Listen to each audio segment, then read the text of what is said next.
யாரெல்லாம் என்னென்ன மாதிரி கம்பெனிக்கு வேலைக்கு போகலான்னு இருக்கீங்க? ஸ்டார்ட் அப் கூட சூஸ் பண்ணலாம். உங்களுக்கு லாங் டேர்ம் கோல் இருந்துச்சுன்னா. உங்களுக்கு ஏஜென்சியெல்லாம் ஸ்டார்ட் பண்ணுற ஐடியா இருந்துச்சுன்னா எம்என்சி போகாதீங்க, ஒன்றுமே கற்றுக்க மாட்டீங்க.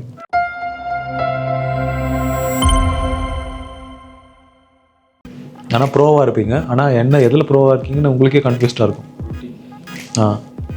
ஓகே, எனக்கு எந்த தலைவலியும் வேண்டாப்பா, நான் பாட்டுக்கு வந்து வேலைக்கு போனால் சரி, 8 மணி நேரம் வேலை செஞ்சால் சரி, சாட்டர்டே சண்டே எனக்கு லீவ் வேணும், பீஸ்ஃபுல்லாக இருந்தால் போதும் நினச்சேன் அப்படின்னா ஜஸ்ட் கோ. ஆனால் ஃப்யூச்சரில் எந்த பிளானும் இருக்கக்கூடாது. ஓகேவா? ஃப்யூச்சரில் சம்திங் ஏதாச்சும் உங்களுக்கு பிளான் இருக்குது அப்படின்னா அப்போ கண்டிப்பாக அந்த பக்கம் போயிடாதீங்க. கம்பெனி ஸ்டார்ட் பண்ணுற ஐடியாலாம் இருக்குது அப்படின்னா ஒன்று தான், நீங்கள் ஸ்டார்டிங் எம்என்சி கூட போங்க, பரவாயில்ல, ஒரு 2 வருஷம் போய் எக்ஸ்பீரியன்ஸ் அவங்க எப்படி இருக்குது இப்படி இருக்குன்னு சொல்லிட்டு, அடுத்து நீங்கள் சூஸ் பண்ணுற கம்பெனி ஒரு 50 பேராச்சும் இருக்கணும். அது ஏஜென்சியாக இருக்கணும், இல்லை பிராண்டிங் கம்பெனியாக இருக்கணும். அப்போ தான் உங்களுக்கு கொஞ்சம் எக்ஸ்போஷராச்சும் கிடைக்கும், இல்லை கொஞ்சம் சாலிடான நாலேஜ் கிடைக்கும். அடுத்து அங்கே ஒரு 2 வருஷம் போயிட்டீங்களா, அடுத்து நீங்கள் சூஸ் பண்ணுற கம்பெனி 10 பேருக்கு மேலே யாருமே இருக்கக்கூடாது.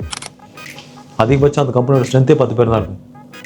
அப்போ தான் உங்களால் அந்த கம்பெனியில் சேல்ஸ் எப்படி நடக்குது, எப்படி வந்து சர்வீஸ் காலில் பேசுகிறாங்க, அதுக்கப்புறம் உங்களுக்கு எப்படி ரோல்ஸ் அண்ட் ரெஸ்பான்சிபிலிட்டிஸை கொடுக்குறாங்க, கிளைண்ட் ஹேண்டில் எப்படி நீங்கள் பண்ணுறாங்க, அப்புறம் கிளைண்ட் எப்படி தப்பிச்சு ஓடுறாங்க, இது எல்லாமே நீங்கள் தெரிஞ்சுக்கணும். அப்படின்னா 10 பேர் இருக்கிற சர்க்கிளில் நீங்கள் வேலை பார்த்தா மட்டும்தான் தெரியும்.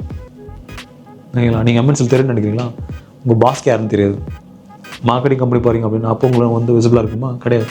யூ ஹேண்டில் ப்ராஜெக்ட், அவ்வளோதான். அங்கே கொஞ்சம் டிஃபிகல்ட்டி இருக்கும், யூ லேர்ன் சம்திங். ஆனால் எப்போ உங்களுக்கு வந்து கம்பெனி ரன் பண்ணுறதுக்கான நாலேஜெல்லாம் கிடைக்கும் அப்படின்னா ஸ்மால் ஸ்கேல் கம்பெனி தான். ஏன்னா அவன் தான் ஸ்ட்ரகிள் ஆகிட்டு இருப்பான், ஒவ்வொரு மாதமும் உங்களுக்கு சம்பளம் போட கஷ்டப்பட்டு இருப்பான். அது எல்லாமே உங்களுக்கு விசிபிளாக தெரியும். அதெல்லாமே ஷேர் பண்ணுவோம் அவங்க கூட. சேல்ஸ் வேலை ஏன் நடக்க மாட்டேது, சேல்ஸ் ஏன் நடக்க மாட்டேது, ஏன் லீடை ஃபில் பண்ண மாட்டேன்றான், வந்தவன் ஏன் ஒரு மாதத்தில் ஓடிட்டான், இதெல்லாம் தெரியாமல் நீங்கள் கம்பெனி ஆரம்பிக்க முடியும்.